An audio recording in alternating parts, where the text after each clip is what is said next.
We do it again. We'll give it a best shot. It's it's nice to be out there in the public eye. It's massive for the football club. It's good that we're on Sky Sports. And it's going to be a really difficult game. I think it was, the heat on Saturday. It's going to make a few of them a little bit more tired than they would be usually. So they need to raise their game and find a little bit more energy because we're going to need it against a good West Ham team. How are you looking in terms of sort of squad depth for tomorrow? Because it was so unusually hot on Saturday. The recovery time, I guess, must be longer. Well, everybody who was, finished the game and come on are fine from Saturday. I don't think Josh Labadie is going to make it, and I'm not sure on Jamil Matt. So, look, it gives other people an opportunity to come in, and you never know. They'll somebody might make a name for themselves. Early days in League Two, but you're fifth. Where does the League Cup rank, sort of in priority for what you wanted to do this season? I said it before. It's not a priority for me, but we're in it. We showed that we want to be in it, and we've got a fantastic opportunity now to play against another Premier League team, and we'll give it our best shot.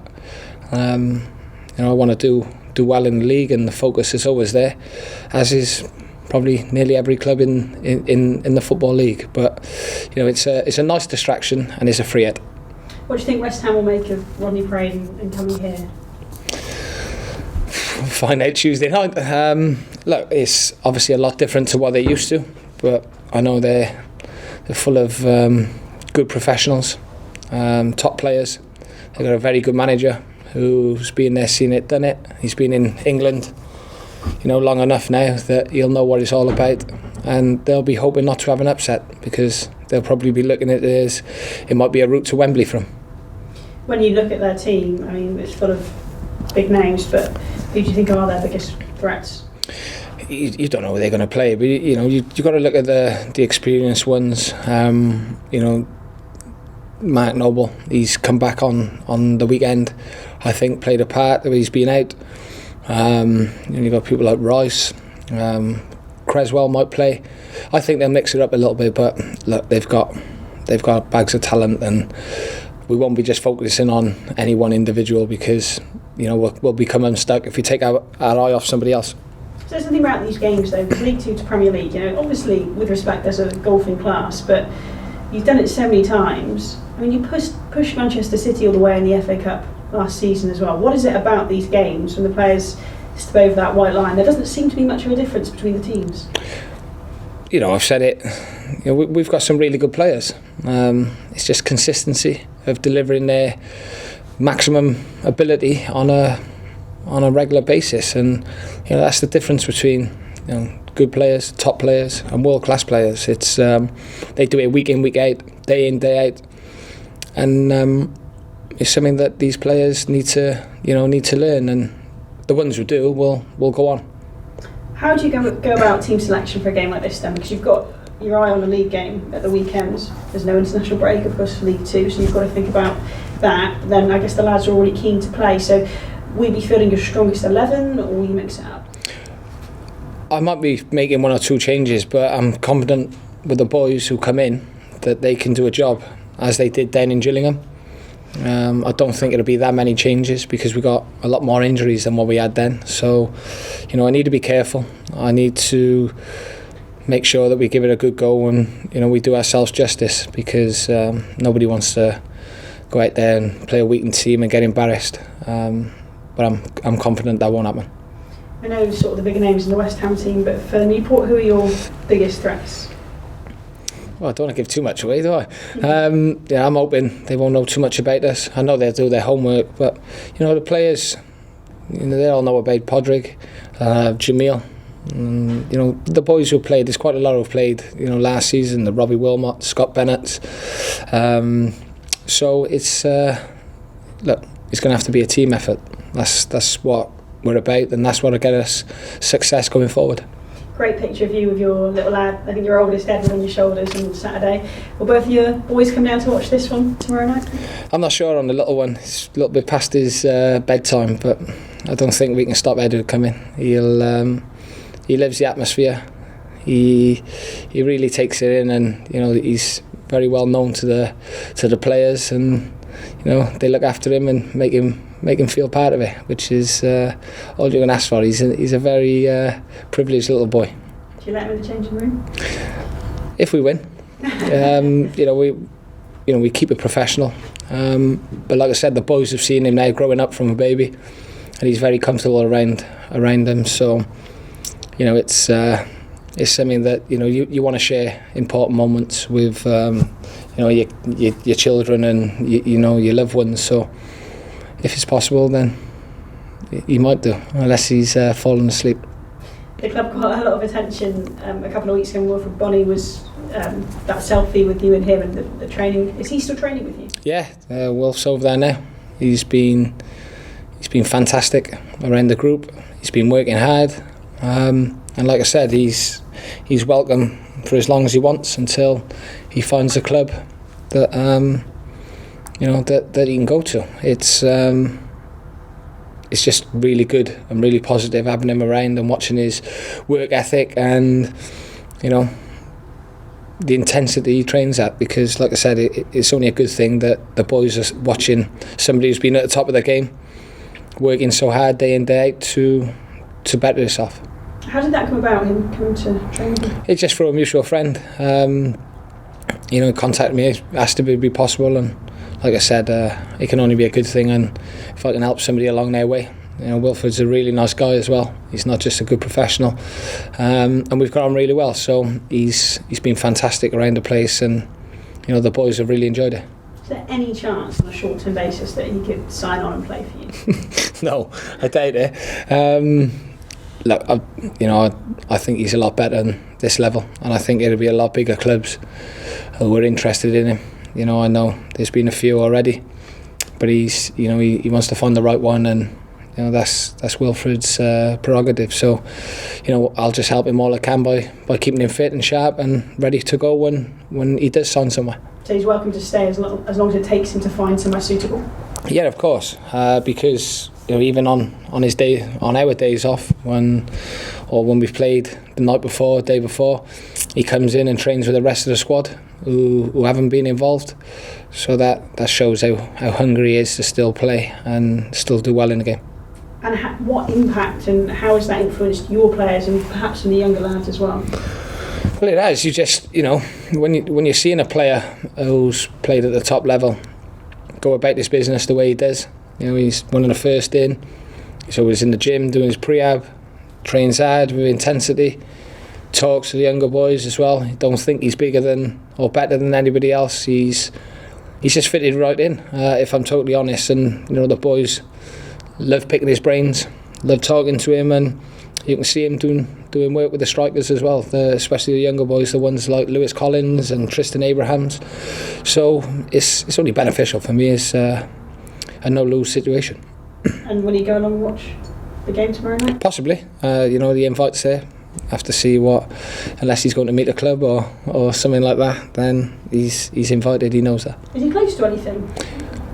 Is he close to signing on for a club? Because late August now. You'd have to ask Wilfred that. It's that's none of my business. It's like I said, I'm just here to help him and hopefully get somewhere, because like I said, he's somebody I got a lot of time for. And finally, I've been looking, and I think this is right. So Newport haven't met West Ham since 1979 in the FA Cup, and they beat them 2-1 that time. So lucky omen. Possibly. Look, we'll give it our best shot. It's not going to be the easiest place to go, but like I said, they're littered with top players, and the pitch is looking in great shape. So that ain't going to be too much of a help to us either. So, but neither do I want it to be, if I'm honest. I want the boys to go out there and test themselves against top footballers. Best of luck. Thank you. Michael, obviously Pellegrini teams are well known for playing nice, slick passing football.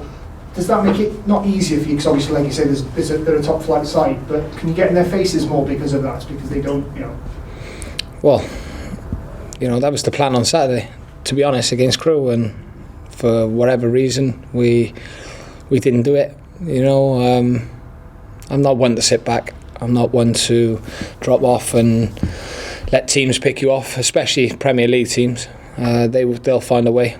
It's not You can't just keep having wave after wave of attacks against you, against quality operators. So they'll murder you.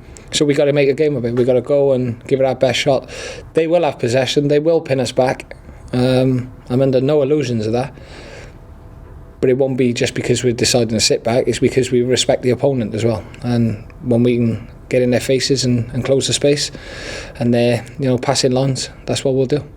Going on previous big cup games at Rodney Parade, I'm sure I ask this every time, but just how much of a difference will the fans make tomorrow night? It's a fantastic atmosphere. I said against Plymouth, some of the new boys are going to understand what the atmosphere like is Rodney Parade, and if that didn't sink in, I'm sure tomorrow night will do. And the fans are, they're loud, they're supportive, and that's the key thing. It shows that we're all in it together. How difficult is it to get that balance right between a cup run? I know obviously you say you're prioritising the league, but doing well in the cup and in the league, especially because this is a bit earlier in the season compared to your previous 2 cup runs. Yeah, and the way it's worked, it'll be 4 weeks in a row that we had Saturday, Tuesday games. So look, it is what it is. I think the successful teams, they're always playing games. They're involved in cup competitions, and we want to be successful, but we've got a few injuries at the moment, and I could do, if I'm honest, with a fully fit squad, but it isn't to be. Bradford proved 6 years ago that teams from League 2 can do well in this competition and even get to the final. Do you allow yourself, even at this early stage, to dream of that, or do you just literally concentrate one game at a time? I can honestly tell you that hasn't crossed my mind once. All my thought has been on the next game, like it always is. We do preparation, our team shape, our analysis on the team we're playing next, and that's the way I'll always work, because once you start looking ahead and getting carried away, you fall flat on your face. You mentioned Matt and Babsy might be struggling for this one. How's Scott Bennett looking? Could he be in contention? Yeah, he could be. He's trained today, which is good. You just got to weigh up whether it's right to throw him in against West Ham. It's going to be a very physical game, running wise. So yeah, I'll address it tomorrow, and at least he comes back and adds to another selection possibility. Gives you another option maybe. Matty Sheldon came off on Saturday as well. That wasn't an injury, that was just a bit of fatigue, was it? Yeah, listen, he missed the weekend before, and we had to change it. He was tired, he's looking tired, and it gave Taylor a chance to come on and give it a little bit more energy. In terms of team selection, do you feel you have to reward the guys that did so well at Gillingham maybe a little bit as well? Like, we've got Nick sat at the back there. I mean, he was a hero in the last round. I don't feel like I have to do that now. They had a game because we want to keep them up to speed with the rest of the team. And I'll just pick the team tomorrow that I think can do a job against West Ham. Like I said, a few injuries, but there won't be any misguided loyalty because we beat Gillingham. I've got to do what's best for the team and the football club. Flynn, you mentioned the pitch is in good condition. Is that something that's maybe frustrated you in the past? There's been a lot of focus on that, and perhaps you haven't got the credit you deserve for some of the football you do play. Yeah, look, the real bad one last season was against Middlesbrough, but we played some fantastic football that evening, and it is what it is. We play football. We've proved it many a times. Against Man City, we didn't have very much possession. But you tell me who does. It's not that a team goes negative against Man City. It's because they're that good. It's hard to get the ball off them. At times in that game, especially the second half, every outfield player was in our half. And so as soon as you win it back, they're in your face. They're on top of you. And it's a fantastic way that Pep does things, and he's got them working because they pin the opposition in their own half so frequently and so often that it allows them to win the ball back high up and counter quickly. It's you can see why they score so many goals. you know, and take that apart. When the pitch is even bigger, then that's when their movement and their passing, you know, accuracy and decision making comes into play, because, you know, they're dangerous all over the pitch, and sometimes that, you know, you've got to hold your hands up and say you've played against a better team. Well, and West Ham lost in the cup at Wimbledon last year, I think. Do you think that's something that could possibly be in the back of their minds?